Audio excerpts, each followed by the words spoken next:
All right, thanks a lot, Carrie. After weeks of uncertainty, local school districts will soon receive millions of dollars in federal funding promised to them. Yeah, Matt Stewart is live outside Kansas City Public Schools headquarters to break it all down for us. Good morning, Matt. Good morning. Yeah, you know, school districts, the fiscal year begins on July 1st, and they set their budget months in advance. So they're kind of expecting certain monies to come into the district to pay for certain programs. Well, when the Department of Education decided to freeze nearly $7 billion in federal funding that these local school districts were expecting, it really caused a lot of stress among school district leaders. But now, yeah, this morning they are breathing a sigh of relief because the money is finally being released and expected to come to the states a little later on this week, and it will fund a lot of programs. In fact, take a look. We broke it down by school districts. So KCK actually stood to lose the most money at nearly $5 million. Kansas City Public Schools stood to lose $4.1 million. Lee Summit, $1.36 million. Olathe, more than $1 million. And Shawnee Mission, around $1 million. Now, the school districts are the ones who sent us these figures. But now, these school districts will receive these federal funds. On Friday, members of Congress learned that the Trump administration will now unfreeze this money and send it to the states this week.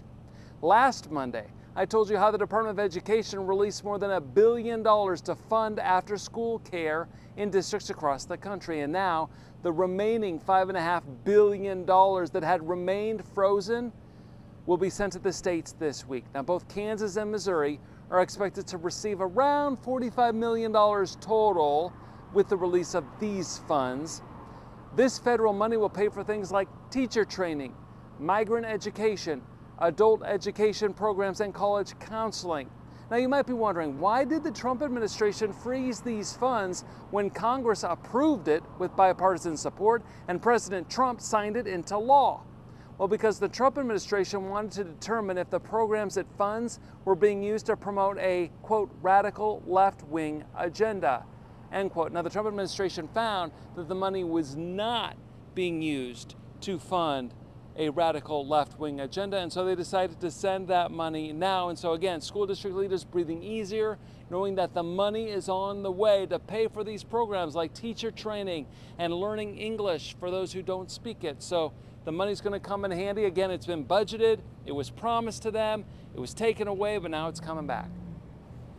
Hey, Matt, you know, when you filed this report, last week or a week before, whenever it was, you also mentioned that some of these programs, some of these programs had to pivot to do something else when they didn't have the money.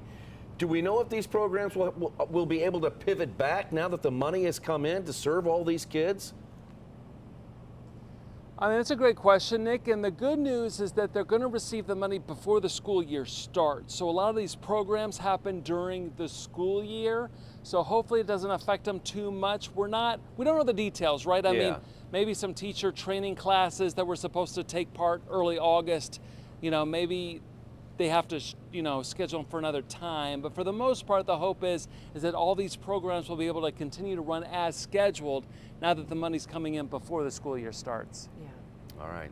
Good context there. That's our Matt Stewart live in Kansas City. Thank you, Matt.